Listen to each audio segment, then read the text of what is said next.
first of all, it is a seasonally weak time of year, September and October. It's just always a seasonally weak time of year, number one.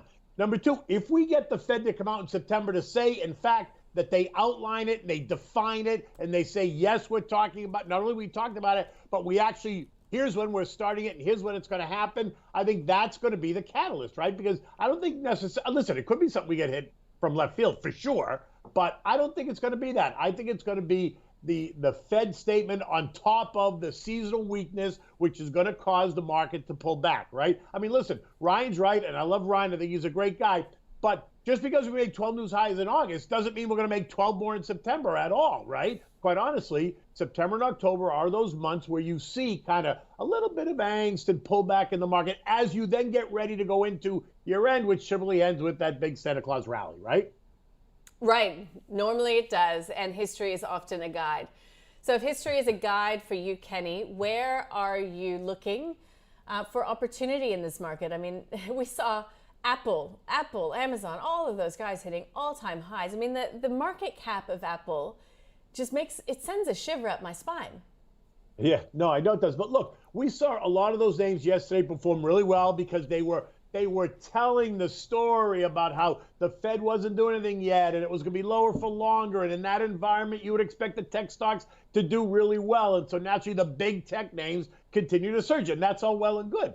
But look, those names will be used as ATMs if the narrative changes and the Fed actually comes out and said, yes, we're starting November and here's how it's going to go. And this is what we think. You bet that investors will use those big tech names, which have surged as ATMs, right? As they try to take money off the table and then put it to work in other sectors. And those other sectors, like I said, we've been talking about it, and I've been waiting for more of a pullback, would be financials, would be utilities, would be consumer staples, would be energy, from my point of view, right? I would still stay long tech, but I would just underweight it in the portfolio. I wouldn't give up on it at all by any stretch.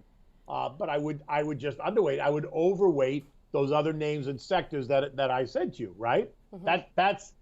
That's how I'm playing it. I've been waiting for this very patiently. I've been waiting for this pullback to come. I'm kind of hoping now that September is gonna be it. Kenny, can we just switch topics slightly? There's been a lot of retail activity still in the market. What do you think is going to happen there if we get some sort of a shakeout, a bit of a pullback? Because, every day there's a headline about Robinhood, about, PayPal muscling into that area. I mean, you've got to think that there's a lot of people who haven't experienced any volatility.